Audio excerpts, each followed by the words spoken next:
How are you, everyone? अल्हम्दुलिल्लाह sir. अल्हम्दुलिल्लाह। अल्लाह का शुक्र है। Fine, sir. अपने Thank सर you. आपके Alhamdulillah, very good. How's your studies going?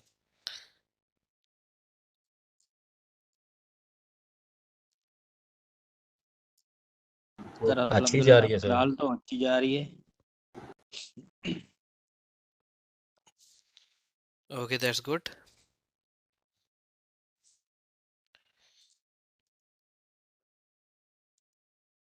Due to some connection issues आज हमने थोड़ा लेट क्लास स्टार्ट की है। 9 बजे 30 मिनट्स लेट क्लास हमने स्टार्ट की है। सो ये एंडिंग भी इसकी 30 मिनट्स लेट होगी। 11 बजे तक ये क्लास एंड होगी। तो आपको कोई प्रॉब्लम है इससे? कोई इशू है? नहीं सर नहीं कोई तो इशू कुछ नहीं नहीं है। नहीं कुछ सर, कोई इशू नहीं होता, लेकिन ये है कि खाना वगैरह खाना होता है तो टाइम बहुत ओवर हो जाता है, घर वाले सो जाते हैं। ओके, खाना खाने के साथ साथ क्लास देख सकते हैं if you have hands free in your ears. अच्छा नहीं सर, वो तो बात ठीक है, लेकिन कुछ मैनर्स और वो भी होते हैं ना, रिस्पेक्ट भी होती है एक सर की। तो अच्छा, अगर आप परमिशन देंगे तो फिर जरूर। ज़रूर खाएं। साथ में आप कोई बुरा काम नहीं कर रहे हैं, पढ़ ही रहे हैं, तो खाना खाने के साथ पढ़ सकते हैं, कोई इशू नहीं है। ठीक है sir, thank you. Yes.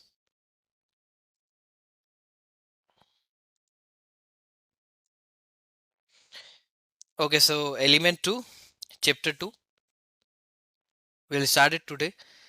Previous class जो थी हमारी फर्स्ट क्लास थी, उसमें हमने why we should manage workplace health and safety के बारे में स्टडी किया था। आई होप आप सबने उस अली भाई आवाज नहीं आ रही है इनिशियल 4 क्लासेस में।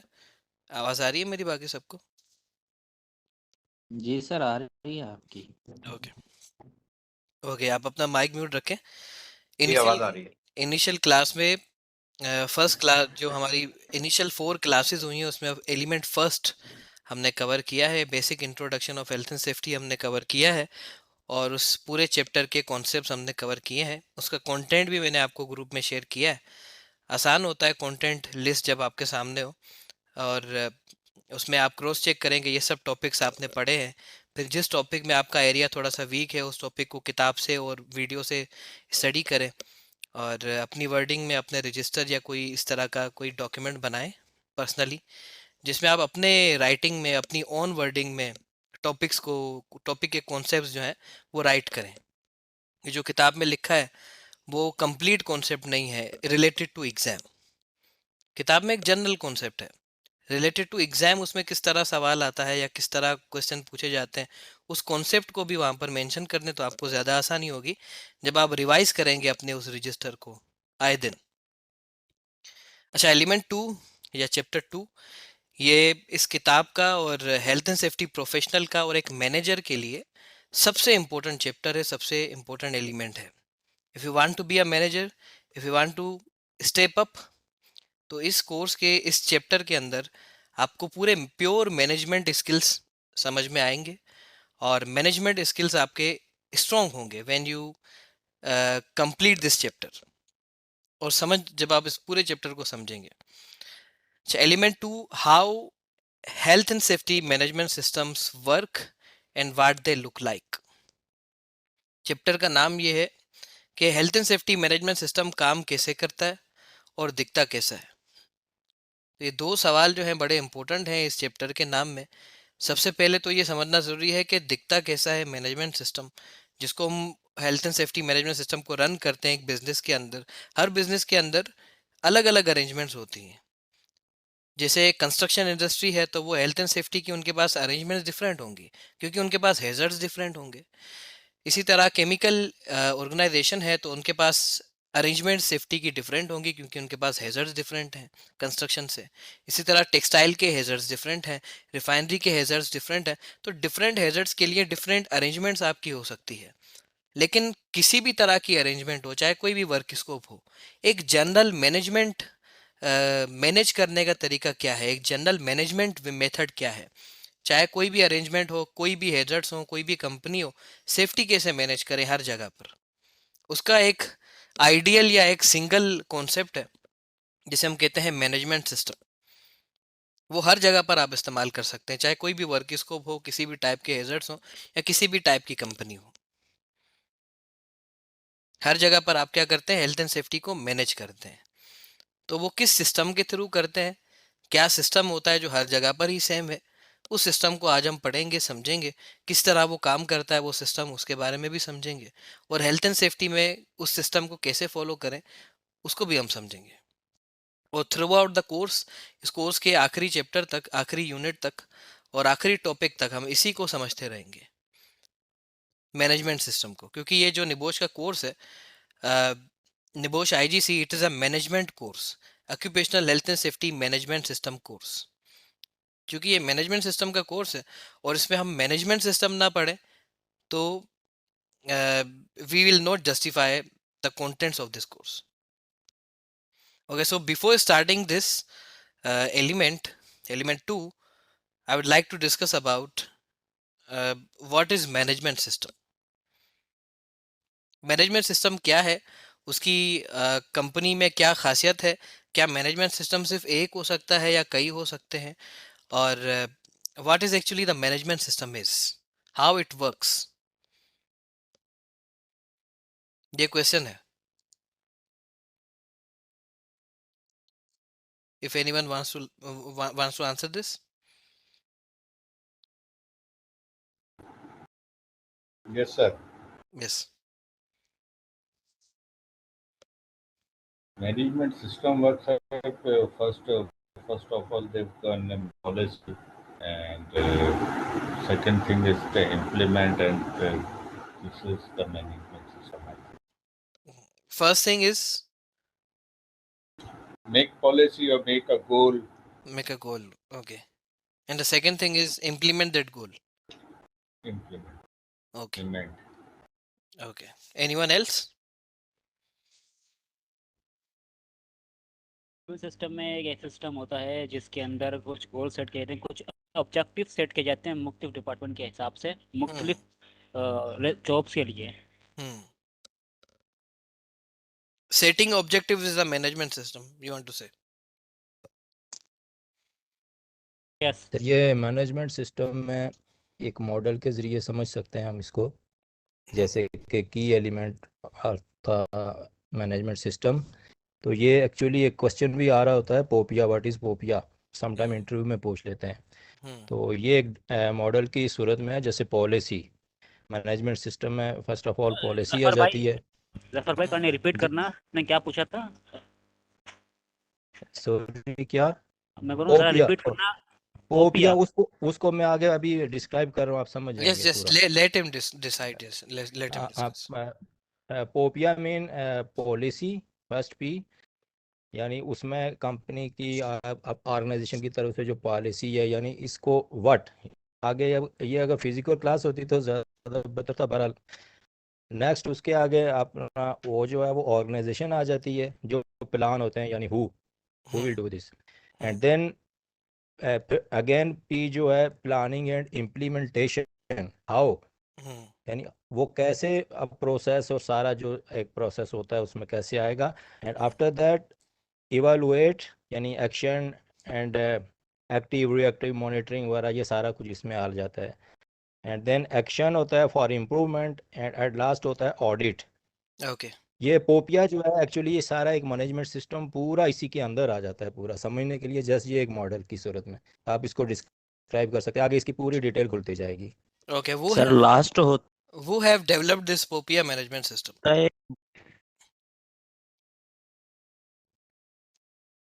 किसी कंपनी ने बनाया है? नहीं, जिन्होंने Zafar, I am asking to Zafar, क्या ये पोपिया मैनेजमेंट सिस्टम आपने किसी कंपनी में देखा है या किसी इंटरनेशनल स्टैंडर्डाइजेशन बॉडी ने इसको डेवलप किया है? ये एक कंपनी में होता सर, यानी एक मैनेजमेंट सिस्टम जो है आईएलओ ने नहीं बनाया एक्चुअली, ये नहीं बोल, ये एक सब्जेक्ट है, लेकिन आप इसको एक कंपनी में, हम एक कंपनी को ले लेते हैं फॉर एग्जांपल, और उसमें जस्ट आप ये जो मैंने एक मॉडल आपको बताया, ये की एलिमेंट्स हैं समझने के लिए पोपिया। यानी उसको आगे मैंने policy, organization, planning and implementation, evaluate, action for improvement, audit, ये जस्ट वो की एलिमेंट से आप इसको समझ सकते हैं। और पूरी जो मैनेजमेंट सिस्टम है, ये जो बुक है पूरी इसी में है, अगर देखा जाए तो यही सारा कुछ इसमें डिस्क्राइब होगा, Okay. Management system. Okay. Thank you. Okay. Anyone else? Yes, the second person.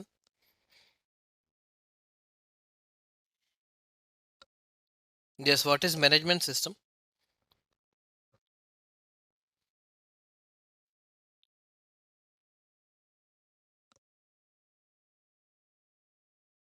Anyone sir else? मेरी आवाज आ रही है? जी आ रही है। सर मैनेजमेंट सिस्टम में वही चीज़ें होती हैं कि पहले जो है वो प्लान किया जाता है, उसके बाद डू चेक एंड एक्ट जो है, यही काम है एक्चुअली मैनेजमेंट सिस्टम का। कि पहले हमने प्लान करना है कि किस तरीके से सेफ्टी जो है वो इम्प्लीमेंट करवानी है, क्या क्या चीज़ें उसमें होंगी, उसके बाद कैसे होगी, डू करेंगे, उसके बाद चेक करेंगे और फिर एक्ट करेंगे। जैसे ये जफर भाई ने अभी पोपिया का बताया, तो वो भी इसी में ही आता है। यस सेम चीज चीज़ें में हैं एक चीज में और सिस्टम ऐड का करना ये। चाहूंगा, अगर कोई और अभी नहीं बोलना चाह रहा तो please. Yes yes you made. Sir इसमें ये होता है कि किसी भी जो है ना मैनेजमेंट सिस्टम में तीन चीज़ें होती हैं। स्टेटमेंट आ गई ऑफ इंटेंट, और उसके बाद ऑर्गेनाइजेशन, और थर्ड है अरेंजमेंट। तो इसमें जो होता है स्टेटमेंट में तो एम आ जाता है ना, मकसद क्या है, ऑर्गेनाइजेशन के आगे क्या मकसद है, कैसे करना है, तो वो मकसद रख दिया जा रहा है good standard of health and safety को मैनेज करने के लिए। एंड एम के आगे फिर दो टाइप्स और आ जाती हैं, ऑब्जेक्टिव्स एंड टारगेट्स। ये एक पूरी सिचुएशन है जो इस पूरे को आगे हम पढ़ेंगे तो सारा क्लियर हो जाएगा। ऑब्जेक्टिव्स में आ जाता है वो prevention of injuries, ill health, accident rates, everything, and fulfil of legal compliance, and cost effective can not be health and safety management system. And then target में आ जाता है 0% एक्सीडेंट, यानी एक्सीडेंट हमारे 0% हमको श्योर करने होते हैं कि नहीं होने चाहिए। और 100% रिपोर्टिंग होगी of incident accident in case of any work place. तो आपको 100% श्योर करना होगा, आप रिपोर्ट करेंगे नियर मिस हो गए, इंसिडेंट हो गए, एक्सीडेंट हो गए, उनको छुपाना नहीं है। एंड देन 100% ट्रेनिंग प्रोवाइड करेंगे टू ऑल एम्प्लॉय। जो न्यू कमर आ जाते हैं या टेक्नोलॉजी चेंज हो गई उस पर आपने ट्रेनिंग प्रोवाइड करनी है उनको, और ये श्योर करना कि 100% कर रहे हैं। And then review of assessment होंगे, and reduction of enforcement actions वगैरह एवरीथिंग। तो ये पूरा एक इस मैनेजमेंट सिस्टम का ये पूरा एक सिस्टम है sir. It is thank you. a statement of intent, organizing, arrangements, aims, objectives, yes targets. It is a single thing, that is policy.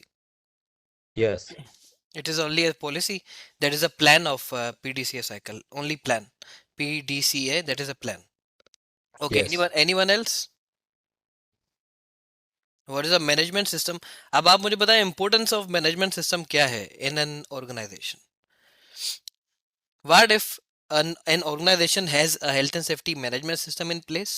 दो organizations है, organization A and organization B. Organization A के पास management system develop किया हुआ है, यानी उन्होंने एक मैनेजमेंट सिस्टम बनाया है, प्लान डू चेक एक्ट। और दूसरी ऑर्गेनाइजेशन है ऑर्गेनाइजेशन बी, उन्होंने कोई मैनेजमेंट सिस्टम बनाया नहीं है। वहां पर experience health and safety professionals हैं, उनको जस्ट पता है कि काम कैसे करना है, और उसके हिसाब से वो रिसोर्सेज को अलोकेट करते हैं और इसी तरह वो काम करते हैं। They have not any developed management system like PDCA. तो दोनों ऑर्गेनाइजेशन की परफॉर्मेंस में क्या फर्क होगा, ज्यादा फायदा या ज्यादा नुकसान कहाँ होगा? What is comparison between them? क्या अली भाई, क्या चेंज लाएगा वो मैनेजमेंट सिस्टम?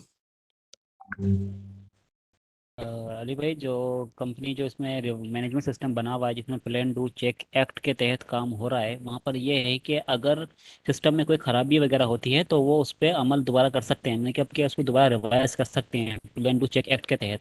लेकिन जो दूसरा आप बता रहे हैं उसमें सिर्फ और सिर्फ सीनियोरिटी बेस के ऊपर बंदों को रखा गया गया है, लेकिन ऐसा कोई सिस्टम नहीं है कि इसमें कुछ चेंजेस की जा सके या फिर इसमें कोई कंट्रोल लगाया जा सके।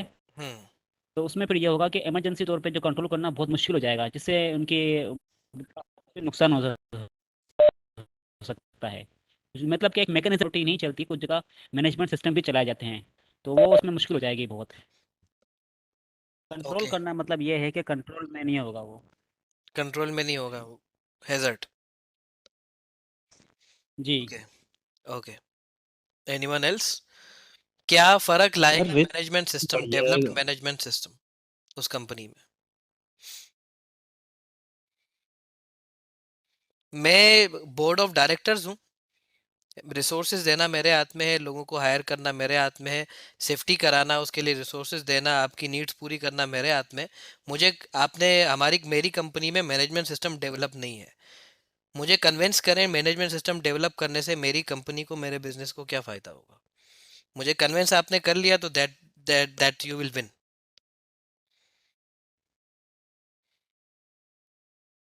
इसमें सर यही है कि डायरेक्ट इनडायरेक्ट का अगर हम आपको समझाएंगे तो आप शायद कर सकते हैं, क्योंकि डायरेक्ट कॉस्ट में तो ये होगा कि फर्स्ट एड वगैरह ये हो, और जो उसके जो लॉस होगा मशीनरी का। और इनडायरेक्ट कॉस्ट में ये होगा कि फिर वो जो बंदों की ट्रेनिंग होगी, न्यू हायरिंग होगी, और फिर जो उसको एनफोर्समेंट की तरफ से जो देखना पड़ेगा। अच्छा, मैनेजमेंट सिस्टम के पर्सपेक्टिव से आपने मुझे बताना है, यानी आप क्वेश्चन ये है कि मैनेजमेंट सिस्टम, एक पीडीसीए साइकिल का डेवलप किया हुआ मैनेजमेंट सिस्टम मेरे बिजनेस में क्यों होना चाहिए, उसके ऊपर मुझे जस्टिफिकेशन दें। वो मेरे बिजनेस के लिए कैसे फायदेमंद है। क्या एक दूसरी कंपनी, हमने आज तक कभी मैनेजमेंट सिस्टम इस्तेमाल नहीं किया इस तरह का, और हमारे पास कभी एक्सीडेंट हुआ भी नहीं है, तो हम आगे क्यों खर्चा करें और क्यों उस मैनेजमेंट सिस्टम को डेवलप करें। अब उसके ऊपर आपने मुझे कन्विंस करना है। सर इसमें तो ये है ना कि एक ऑर्गेनाइजेशन की तरफ से या ऑनर की तरफ से आपको जो है ना एक वो रिटर्न कमिटमेंट जो होती है, हम्म। पॉलिसी जो होती है वो होती है, यानी शो ये कर रही होती है, रिटर्न कमिटमेंट आपकी तरफ से होगी वर्कर के लिए कि आप सीरियसली जो है ना वर्कर की हेल्थ एंड सेफ्टी के हवाले से वर्क प्लेस को सेव करना चाह रहे हैं। तो इसमें वर्कर्स का एक मोरल आप होगा आपके हवाले से, सीनियर मैनेजमेंट और एज ए एम्प्लॉयर आपकी तरफ से वो अच्छी सोच रखेंगे कि उनको हमारी फ़िक्र है। दूसरा ये कि ये आईएसओ रिक्वायरमेंट भी है। हम्म। और उसके बाद ये है कि आप जो है ना legal requirement, non legal requirement पूरी करने के लिए भी आपको ज़रूरी है कि आप हम्म। डेवलप करें health and safety management system. हम्म। और उसके बाद ये है कि जो वर्कर का मोराल इससे अप होगा, वो अपने आप को सिक्योर फील करेंगे, उनको ये सोच नहीं आएगी कि हम यहाँ सिक्योर नहीं है या हमारा कोई ख्याल नहीं है, ज़रा बहुत किसी टर्नओवर रिकॉर्ड बढ़ सकता है इससे आपका हम्म। ऑर्गेनाइजेशन का। और इससे जो आपकी प्रोडक्शन है वो भी डिले हो जाएगी, और रेपुटेशन ऑलरेडी मार्केट में ख़राब हो जाएगी आपकी तरफ से, लोग आपके साथ शेयर नहीं करना चाहेंगे बिजनेसेस, हम्म। और ना इन नए लोग आएंगे। तो इसके बजाय अगर आप जो डेवलप करेंगे health and safety management system को, तो उससे आपको फ़ायदा ही होगा, उससे मार्केट में भी अच्छा नाम आएगा और नए लोग भी आपके पास एक्सपीरियंस के हवाले से आना चाहेंगे। तो इस तरह का जो है ना वो बहुत सारी चीज़ें आ जाती हैं इसमें, okay, that's good, that's good. Accident rates कम होंगे, बहुत कुछ। यस। सिंपली ये हम कह सकते हैं अली भाई कि ये एक गुड प्रैक्टिस है, in simple words. It is actually a legal requirement, first of all, as Zafar said, कि लीगल रिक्वायरमेंट उससे पूरी होगी। जैसे पॉलिसी बनाना लीगल रिक्वायरमेंट है, सेफ्टी इंप्लीमेंट करना यानी डू करना भी लीगल रिक्वायरमेंट है, चेक एंड बैलेंस रखना भी लीगल रिक्वायरमेंट है, और करेक्टिव एक्शंस करना यानी एक्ट स्टेज करना भी लीगल रिक्वायरमेंट है। यानी पूरा पीडीसीए फॉलो करना है, लीगल रिक्वायरमेंट है, अलग अलग पर्सपेक्टिव से, अलग अलग स्टैंडर्ड की नज़रिए से, जो अलग अलग लीगल स्टैंडर्ड्स हैं। ठीक है, ये क्वाइट कन्विंसिंग है जफर, आपकी जो आर्ग्यूमेंट्स हैं। That's good. Okay, management system, thank you sir. Health and safety, occupational health and safety management system. सबसे पहले समझते हैं मैनेजमेंट सिस्टम है क्या, और कहाँ पर इसका इस्तेमाल होता है, और फिर हम समझेंगे health and safety management system क्या है। The PDCA cycle is equal to management system. Management system का कॉन्सेप्ट बिल्कुल इसी तरह है कि अब हेल्थ एंड सेफ्टी को इम्प्लीमेंट करना है किसी भी बिजनेस ने, तो उसके लिए क्या किया जाएगा, उसके लिए रिसोर्सेज होंगे, रिसोर्सेज दिए गए। रिसोर्सेज का मतलब है बजट, बजट या पर्सन या competent person to manage health and safety या कंसल्टेंट एडवाइस, हर चीज़ रिसोर्स होती है जो सेफ्टी की बेहतरी के लिए इस्तेमाल होती है और जिसके लिए कुछ कॉस्ट कंपनी पे करती है, that is resource. Okay, so resources आपके पास है। अब आपने कंपनी अपनी पूरी ऑर्गेनाइजेशन में हेल्थ एंड सेफ्टी को मैनेज करना है। अब उन रिसोर्सेज को किस तरह आपने यूटिलाइज करना है, उन रिसोर्सेज को किस तरह यूटिलाइज करना है जिससे आपकी रिसोर्सेज भी यूटिलाइज हो, इम्प्रूवमेंट्स भी आए, सही डायरेक्शन में आपका काम हो। उसके लिए क्या करना होगा, उसके लिए आपने एक पहले तो प्लान बनाना होगा। आप प्लान बनाएंगे कि हमारे पास ये सब लोग हैं जो काम कर रहे हैं, हमारे सेफ्टी के लिए ये इंटेंशंस हैं, हम क्यों सेफ्टी करवाना चाह रहे हैं, क्योंकि उसके पीछे ये रीज़न है। क्या रीज़न है? लीगल रीज़न है, क्लाइंट का रिक्वायरमेंट पूरी करनी है, इंश्योरेंस कंपनी रिक्वायरमेंट पूरी करनी है, मोरल वर्कर्स का इंक्रीज करना है, needs of customers and clients पूरी करनी है सेफ्टी से। ये सब काम हमें सेफ्टी से हमारे पूरे होंगे। तो ये हम बन गए हमारे टारगेट्स। टारगेट बन गए, फिर उन टारगेट्स को पूरा कौन कौन करेगा, किसकी क्या रिस्पॉन्सिबिलिटी होगी at every management level, top management, middle management, lower management. फिर हम ऑर्गेनाइजिंग सेक्शन बनाते हैं, यानी सब लोगों की रिस्पॉन्सिबिलिटीज डेवलप करते हैं। और फिर हम उसके बाद बनाते हैं अरेंजमेंट्स, कि स्पेसिफिक अरेंजमेंट्स क्या होंगी हर हैजर्ड से बचने की, या हर एक्टिविटी में हैजर्ड से बचने की, या हर खतरे के अगेंस्ट। ये तीनों चीजें, ये पूरा मैनेजमेंट सिस्टम नहीं है, ये तीनों चीजें सिर्फ पीडीसीए साइकिल का सिर्फ पी है, प्लान का हिस्सा है। ये है पूरा एक कंबाइंड प्लान। उसके बाद फिर इस पूरे प्लान को जब इम्प्लीमेंट किया जाएगा उसको हम कहते हैं डू। फिर उस पूरे प्लान को इम्प्लीमेंट हमने कर दिया, यानी फिजिकल रियलिटीज में उसे हम लेके आ गए। जो अरेंजमेंट्स हमने डिसाइड की थी वो हमने इम्प्लीमेंट कर दी। किसने की? रिस्पॉन्सिबल पर्सन जो हमने पहले डिसाइड किए हैं, ताकि हमारे टारगेट्स पूरे हों। तो हमारे टारगेट पूरे हो रहे हैं नहीं हो रहे, सेफ्टी इंश्योर हो रही है नहीं हो रही, हम करते हैं चेक स्टेज। फिर चेक करने के बाद हमें हमेशा पता चलता है कि नीड फॉर इम्प्रूवमेंट कहाँ है, कहाँ पर हम गलत कर रहे हैं, कहाँ पर मजीद इम्प्रूव करने की ज़रूरत है। तो वहाँ पर हम एक्ट करते हैं, जिसे एक्ट स्टेज कहा जाता है या करेक्टिव एक्शन स्टेज कहा जाता है, जहाँ पर करेक्टिव एक्शन किए जाते हैं। Depending on conditions corrective action होते हैं। कहीं पर आपकी कंट्रोल मेयर हो सकता है इम्प्लीमेंट ही ना किया हो रिस्पॉन्सिबल पर्सन ने, हो सकता है कहीं पर इम्प्लीमेंट किया हो लेकिन उसका कोई फायदा ना मिल रहा हो। समझ रहे? तो इस तरह एक करेक्टिव एक्शन जो है वो कंडीशन के ऊपर डिपेंड करता है। करेक्टिव एक्शन के बाद आती है इम्प्रूवमेंट, और आप कंटिन्यूसली करेक्टिव एक्शन करते रहें एक साइकिल में, तो उससे आती है कंटिन्यूअल इम्प्रूवमेंट, जो मैनेजमेंट सिस्टम का मकसद है। मैनेजमेंट सिस्टम इसलिए है ताकि कंपनी वक्त के साथ, आने वाली चेंजेस के साथ, नए स्कोप के साथ, चेंजिंग कंडीशंस के साथ इम्प्रूव होती रहे और सेफ्टी मैनेज होती रहे। हर जगह पर न्यू चेंज आए, न्यू चेंज मैनेज हो जाए, न्यू फेल्यूर्स आए, न्यू फेल्यूर्स मैनेज हो जाए। करेक्टिव एक्शन क्योंकि आप बाय द टाइम करते रहते हैं depending on conditions. Bar bar corrective action करने से आप बार बार इम्प्रूवमेंट की तरफ जा रहे होते हैं। दैट इज अ की प्रिंसिपल ऑफ मैनेजमेंट सिस्टम, जिस वजह से वो है ताकि ऑर्गेनाइजेशन टाइम के साथ कंटिन्यूसली इंप्रूव होती रहे। तो उसके लिए मैनेजमेंट सिस्टम, अब आपके पास रिसोर्सेज हैं और आपको करनी है हेल्थ एंड सेफ्टी को मैनेज। अब मैनेज कैसे करें? कोई कोई उसका कोई तरीकेकार होना चाहिए, कोई सिस्टम होना चाहिए जिसको सामने रख के हम मैनेज करें। जैसे मैंने आपको रिसोर्सेज दे दिए, आप सबको मैंने हायर किया है कंपनी में, आप सबको मैंने बजट दे दिया कि ये हेल्थ एंड सेफ्टी का बजट है, अब आपने हेल्थ एंड सेफ्टी करवानी है। आपके पास बजट आ गई, आपने करनी है हेल्थ एंड सेफ्टी को मैनेज। तो आप सब एक वक्त के लिए सोचेंगे कि हेल्थ एंड सेफ्टी को मैनेज कैसे करें, सिस्टम कौन सा फॉलो करें, उसके लिए पहले क्या करें, उसके बाद क्या करें, उसके बाद क्या करें। तो उस सिस्टम को कहते हैं पीडीसीए साइकिल। जब आपके पास रिसोर्सेज हैं, आपके पास बजट है, उस बजट को कैसे आपने यूटिलाइज करना है, किस सिस्टम के हिसाब से सेफ्टी को मैनेज करना है, द सिस्टम इज पीडीसीए। इसीलिए इसको कहा जाता है management system. Plan do check act is a system. ये सिस्टम है जो एक सर्किल में चल रहा है, एक साइकिल में चल रहा है, दैट इज अ सिस्टम। उस सिस्टम को कहते हैं मैनेजमेंट सिस्टम, क्योंकि जब ये सिस्टम आप फॉलो करते हैं तो उससे चीज़ें मैनेज हो जाती हैं, चाहे वो सेफ्टी हो या कोई भी दुनिया का सिस्टम हो। आईएसओ के टोटल 21,000 मैनेजमेंट सिस्टम है, जिसमें से एक health and safety management system है। उसने बहुत सारे मैनेजमेंट सिस्टम बनाए हैं, like environment management system, quality management system, health and safety management system, safety of machinery, food safety management system, construction safety management system, उसके अलावा electrical safety management system specific भी हैं, जनरल भी हैं, energy management system.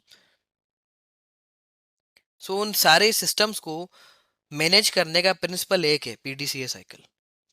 क्योंकि अगर आप environment को मैनेज करना चाह रहे हैं तो आप पहले प्लान एनवायरनमेंट के बारे में प्लान करेंगे कि कैसे एनवायरनमेंट को कंट्रोल किया जाएगा। फिर उन जो आपने प्लान किया है उसको आप डू करेंगे, फिर चेक करेंगे कि आपके लगाए हुए कंट्रोल्स एनवायरनमेंट को प्रोटेक्ट कर रहे हैं या नहीं, फिर उसके लिए करेक्टिव एक्शन करेंगे। सेम इसी तरह क्वालिटी के अंदर आ जाए, पहले आप प्लान करेंगे क्वालिटी को कैसे सुधारा जाए, क्वालिटी को कैसे मेंटेन किया जाए, प्रोडक्ट की क्वालिटी को।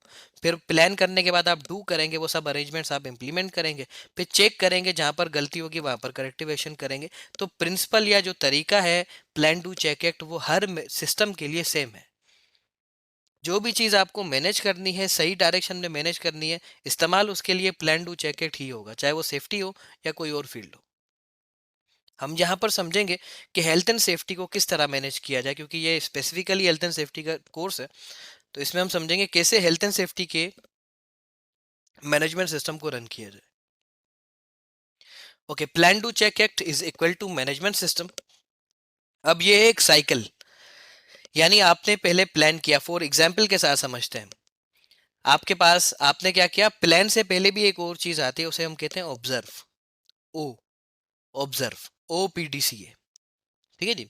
ऑब्जर्व हेल्थ एंड सेफ्टी के अंदर होती है रिस्क असेसमेंट, क्योंकि ऑब्जर्विंग डॉक्यूमेंट रिस्क असेसमेंट होता है, जिसमें हम हैजर्ड्स की ऑब्जर्वेशन करते हैं, उनके कंट्रोल डिसाइड करते हैं, रिस्क कैलकुलेट करते हैं एंड सो ऑन।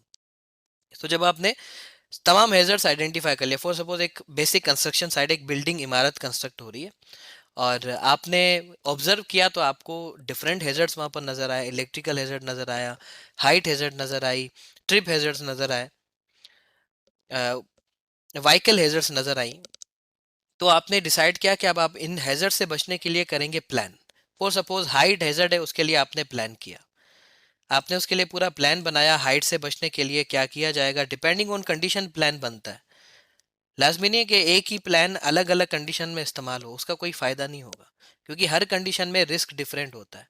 जैसे हमने डिसाइड किया था, डिस्कस किया था कि एक वायर है जो ज़मीन पर है, लोग वहाँ पर हैं, और दूसरी कंडीशन है जहाँ पर वायर ज़मीन पर है, लोग वहाँ पर नहीं है, तो रिस्क दोनों जगह सेम नहीं है। तो इसी तरह रिस्क के हिसाब से प्लानिंग होती है हैजर्ड से बचने की, हमेशा ये याद रखिएगा। अदरवाइज वो प्लानिंग आपकी इफेक्टिव नहीं होगी और वो रिस्क एक्चुअली कंट्रोल में नहीं होगा, एक्सीडेंट फिर भी हो जाएगा even after applying control measures. Okay, तो आप प्लान करेंगे सबसे पहले। अब जैसे हाइट एक्टिविटी है, उसके लिए आप प्लान करेंगे। प्लान आपका ये होगा कि हाइट हैजर्ड है, इससे बचने के लिए कंडीशन के हिसाब से हमने वर्कर्स को पीपीज देनी है। इसके लिए हाई रिस्क एक्टिविटी है तो इसके लिए एसओपी या परमिट टू वर्क बनाना है, वर्कर्स को पीपीज पहनने की ट्रेनिंग देनी है, हाइट पे काम करने की ट्रेनिंग देनी है। तो इस तरह आपने डिफरेंट कंट्रोल मेयर्स डिसाइड करने होते हैं। कंट्रोल मेयर हायरार्की में से डिसाइड करते हैं, जो 5 hierarchy of control, elimination, substitution, engineering, administrative, PPs. इनमें से फिर इन 5 कंट्रोल मेयर को नज़र में रखते हैं, फिर हर हैजर्ड से बचने के लिए उन 5 कंट्रोल में से देखते हैं कौन से कंट्रोल यहाँ पर एप्लीकेबल हैं, depending on conditions, depending on level of risk. फिर उस कंट्रोल मेयर्स को आप डिसाइड करते हैं, तो वो बन जाते हैं उस हैजर्ड से बचने की अरेंजमेंट, या उस हैजर्ड से बचने के सेफ्टी स्टैंडर्ड, या उस हैजर्ड से बचने के कंट्रोल्स। एक ही बात है, स्टैंडर्ड्स कहें, कंट्रोल्स कहें, अरेंजमेंट्स कहें, there is the same thing. ठीक है जी, ये आपका प्लान हो गया। फिर आपने क्या किया, डू किया। डू का मतलब है आपने जो प्लान किया है कि ट्रेनिंग देंगे, वर्कर्स को पीपीज देंगे, परमिट बनाएंगे उस एक्टिविटी का, और डिफरेंट सेफ्टी अरेंजमेंट जो आपने प्लान किए हैं वो आप रियल लाइफ में इम्प्लीमेंट करेंगे, डू करेंगे।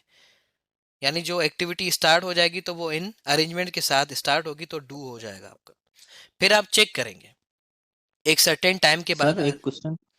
After completion sir of this you may ask question. Okay, फिर उसके बाद हम चेक करेंगे कि क्या हमने जो अरेंजमेंट्स इंप्लीमेंट की हैं, जो हमने जो डिसाइड किया है, ट्रेनिंग देना, पीपीज देना, और ये सब जो हमने अरेंजमेंट सेफ्टी के कंट्रोल डिसाइड किए हैं, क्या ये वाकई रिस्क को कंट्रोल कर रहे हैं या नहीं कर रहे हैं। उसके अंदर फिर हम चेक के अंदर क्या देखते हैं, availability and effectiveness. Control mayor हम देखते हैं अवेलेबल है या नहीं, जैसे पीपीज हमने डिसाइड किए, प्लान किए हैं, तो हमने डू की है या नहीं, वो चेक से पता चलता है। हमने डू नहीं किए तो पीपीज को डू करेंगे, यानी उनको प्रोवाइड करेंगे डू चेक के बाद। हमें चेक में एक्चुअली पता चलता है कौन सी चीज़ें अनअवेलेबल हैं और कौन सी चीज़ें लेस इफेक्टिव हैं। जैसे हमने डिसाइड किया, प्लान किया, वर्कर को ट्रेनिंग देनी है, ट्रेनिंग हमने डू में दे दी, लेकिन ट्रेनिंग के बाद भी उनका बिहेवियर कुछ खास नहीं सुधरा है, तो ये है कंट्रोल मेयर की लेस इफेक्टिवनेस। यानी ट्रेनिंग देना एक कंट्रोल मेयर है, एक अरेंजमेंट है हैजर्ड से बचने की, लेकिन उसका कोई फ़ायदा नहीं हो रहा है। तो उसके लिए फिर एक अल्टरनेट तरीका निकालेंगे, एक न्यू कंट्रोल मेयर निकालेंगे, ताकि वो आपका एरिया स्ट्रॉन्ग हो जाए, बिहेवियर को कंट्रोल करने का एरिया आपका स्ट्रॉन्ग हो जाए। न्यू अरेंजमेंट के साथ आएंगे। अगर अवेलेबल नहीं है ट्रेनिंग, यानी दी ही नहीं है, तो फिर ट्रेनिंग देंगे। लेकिन ये जो दोनों चीज़ें आप अवेलेबल करेंगे, चेक में सिर्फ आपको पता चलता है क्या चीज़ें अवेलेबल हैं और क्या चीज़ें नहीं हैं, क्या चीज़ें इफेक्टिव हैं, क्या चीज़ें लीस इफेक्टिव हैं। एक्ट स्टेज एक्चुअली वो स्टेज है जिसके अंदर आप उन चीज़ों को परफॉर्म करते हैं, करेक्टिव एक्शन करते हैं। यानी एक्ट का मतलब होता है रीडू करना, दोबारा डू करना, दोबारा उन चीज़ों को इम्प्रूवमेंट करने के लिए डू करना। तो आपका जो एक्ट होता है ये रीडू होता है, दोबारा चीज़ों को इम्प्रूव्ड इम्प्रूव करने की नीयत से दोबारा चीज़ों को इम्प्लीमेंट करना होता है। नई अरेंजमेंट्स को या प्रीवियस अरेंजमेंट जो इम्प्लीमेंट नहीं हुई है उनको इम्प्लीमेंट करना होता है। तो ये आप जब PDCA एक बार करेंगे तो इम्प्रूवमेंट आएगी एक बार। तो ये तो साइकिल है, इसको कंटिन्यू रखना है, तो कैसे कंटिन्यू रखेंगे, दैट इज अ क्वेश्चन।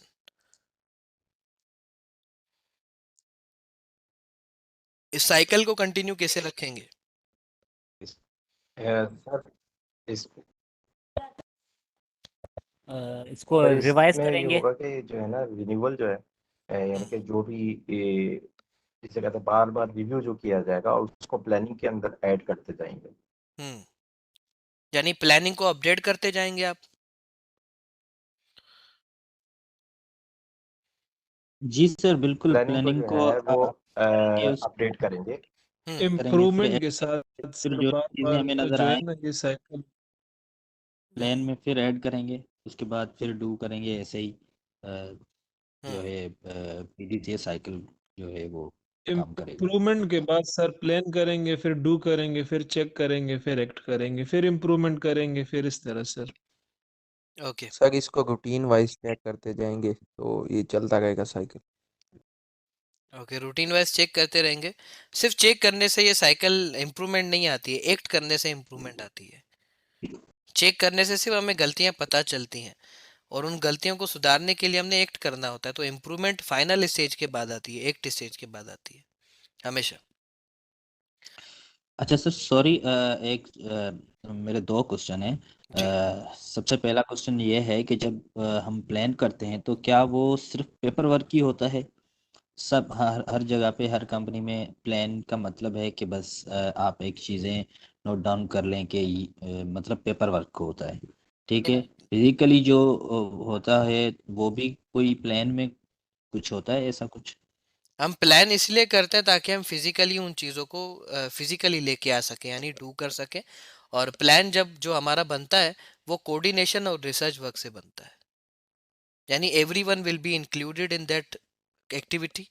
उससे क्या होता है कि हम हेल्थ एंड सेफ्टी प्रोफेशनल बाज़ औक़ात क्या करते हैं, अपने तरफ से स्टैंडर्ड डिसाइड करते हैं और लोगों को बोलते हैं आप फॉलो करें। उससे क्या होता है, सबसे हाई चांस होता है कि लोग आपकी बात ना सुने। तो उसके लिए सबसे अच्छा तरीका ये होता है कि आप जो भी स्टैंडर्ड बनाएं, जो भी स्टैंडर्ड डिसाइड करें, वो म्यूचुअल डिसीजन से हो, जिसमें मैनेजमेंट भी एग्री हो, आप भी एग्री हो, ताकि कोई कॉन्फ्लिक्ट ना हो। तो प्लान जो बनाया जाता है उसके लिए रिसर्च एक तो बहुत करनी पड़ती है कि हैज़र्ड जो है वो डिफरेंट सोर्सेज से हम आइडेंटिफाई करते हैं, इसको कैसे कंट्रोल करें। उसके लिए स्टैंडर्ड्स देखते हैं, कंपनी के इंटरनल प्रीवियस रिकॉर्ड्स देखते हैं, प्रीवियस रिस्क असेसमेंट्स देखते हैं, प्रीवियस चेक के रिकॉर्ड्स देखते हैं, और फिजिकल अरेंजमेंट्स देखते हैं, रेगुलर रूटीन पे जो चेकिंग हो रही है उसे देखते हैं। उस हिसाब से हम करते हैं डेवलप इसका प्लान। और प्लान या कोई भी हेल्थ एंड सेफ्टी की जो अरेंजमेंट है वो अगर कोऑर्डिनेशन के साथ डेवलप होती है तो वो सब फॉलो करते हैं। और प्लान का ताल्लुक ऑब्वियसली फिजिकल रियलिटी से ही है, और पेपर वर्क के ऊपर इसलिए बनाते ताकि हम भूल ना जाएं कि हमने क्या प्लान किया था। वो सिर्फ उस नियत से हम पेपर वर्क के ऊपर इसे बनाते हैं। अच्छा सर, दूसरी बात ये कि हमने प्लान किया, डू किया, फिर चेक किया। चेक में हमें बहुत सारी चीज़ें जो हैं वो मिली कि ये चीज़ें जो हैं वो फॉलो नहीं कर रहे हैं सेफ्टी, और हम्म कुछ चीज़ें ऐसी भी मिल रही होंगी, जाहिर बात है, जो हमने प्लान ही नहीं की थी।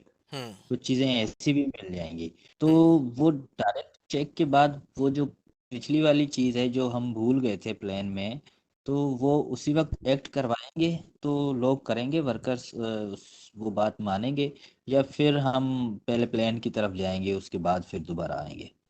तो मतलब ये। ओके जी जी। ओके, मैं बिल्कुल समझ गया। अच्छा, उसके लिए हम पहले बनाएंगे corrective action plan. Action plan हम बनाएंगे depending on level of risk, क्योंकि रिस्क के लेवल को हम कॉम्प्रोमाइज़ नहीं कर सकते।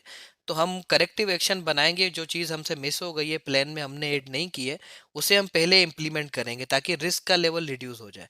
उसके साथ साथ ही हम उसको प्लान के अंदर भी अपडेट कर देंगे, पॉलिसी के अंदर या प्लान के अंदर अपडेट कर देंगे, ताकि ये एक जिस तरह आप किसी इंसान को कोई वायरस हो जाता है, अफेक्ट करता है, फिर उसको इंजेक्शन लगती है या उसका कोई एंटीडोट लगता है, उसके बॉडी के अंदर हमेशा के लिए उस वायरस से लड़ने की ताकत आ जाती है, एंटीडोट्स या वाइट ब्लड सेल्स बन जाते हैं।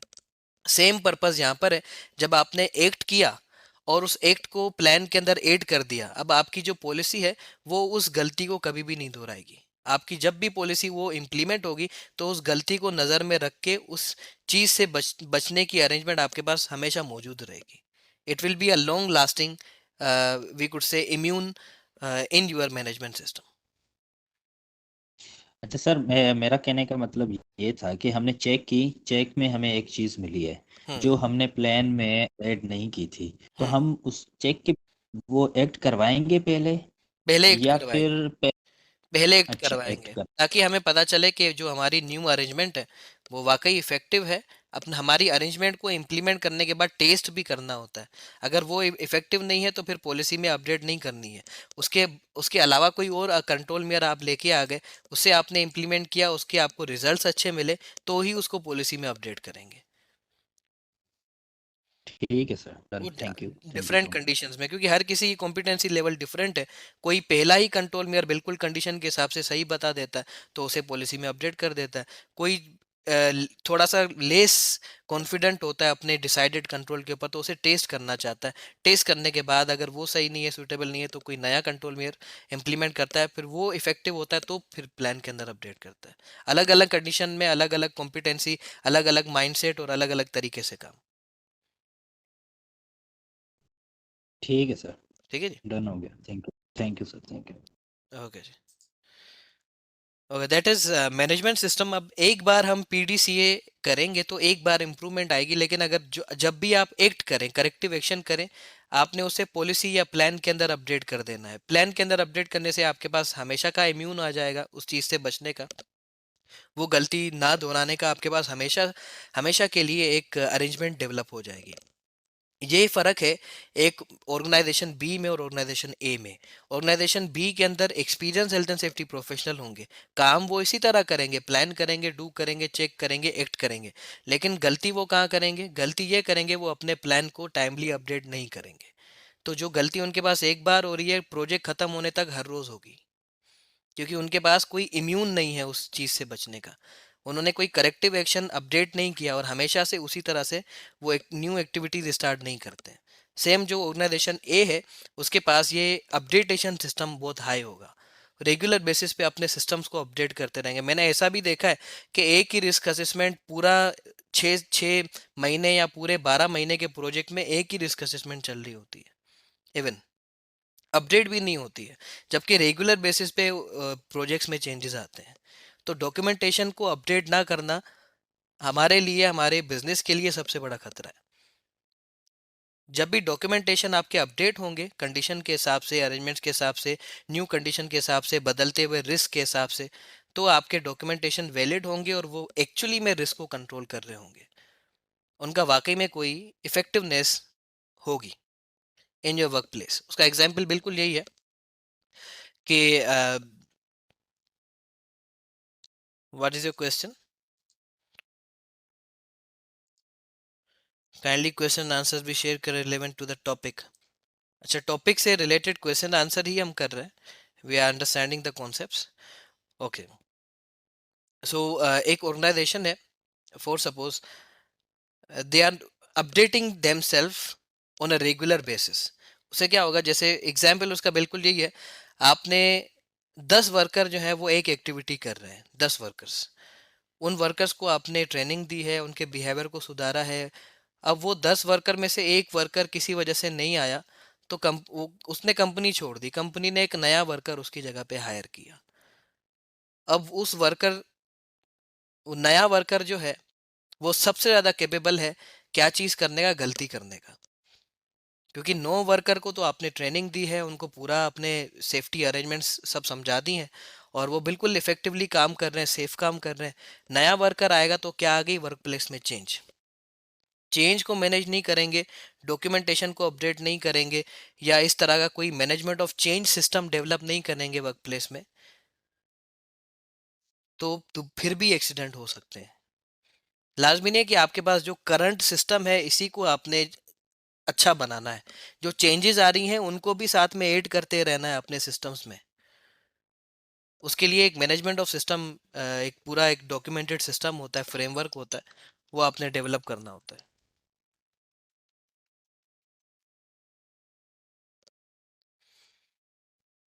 Okay, is that clear?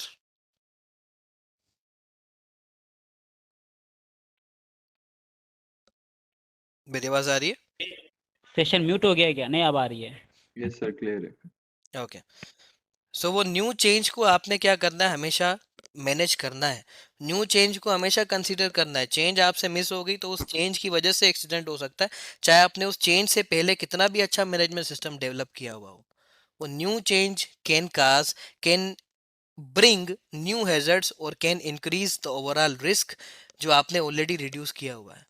Change जो है वो दो तरह से नुकसान पहुंचाती है, जो भी चेंज आती है, चेंज चाहे कोई नया वर्कर हो, कंडीशन चेंज हो जाए, नया इक्विपमेंट एक्टिविटी में आ जाए, मौसम चेंज हो जाए, नया वर्कर उस एक्टिविटी में शामिल हो जाए, प्रोसेस काम करने का चेंज हो जाए, कोई standard change, legal standard change हो जाए, कोई भी वर्क प्लेस चेंज हुई, वो दो तरह से नुकसान पहुंचा सकती है, एक्सीडेंट काज कर सकती है। या तो उस चेंज से नए हैजर्ड आ जाएंगे, नया इक्विपमेंट आया तो नया हैजर्ड आ जाएगा, नया वर्कर आया तो नया हैजर्ड आ जाएगा, या तो फिर उस चेंज से या तो नए हैजर्ड आएंगे या तो आपका जो ऑलरेडी रिस्क आपने रिड्यूस किया हुआ है वो इंक्रीज हो जाएगा। जैसे जो आपका हैजर्ड है हाइट, आपने उसको अलग अलग कंट्रोल मेयर से रिड्यूस किया हुआ है, नया वर्कर आया उसने एक्सीडेंट काज कर दिया, तो यानी आपके जो हैजर्ड था उसका रिस्क आपने कम किया हुआ था, नए वर्कर ने आके उसका रिस्क बढ़ा दिया। समझ रहे हैं? तो चेंज को इंक्लूड करना इज़ वेरी मच इंपॉर्टेंट। इसीलिए उसका एक ही तरीका है चेंज को इंक्लूड करने का हमेशा से, सिर्फ एक असूल है, वो है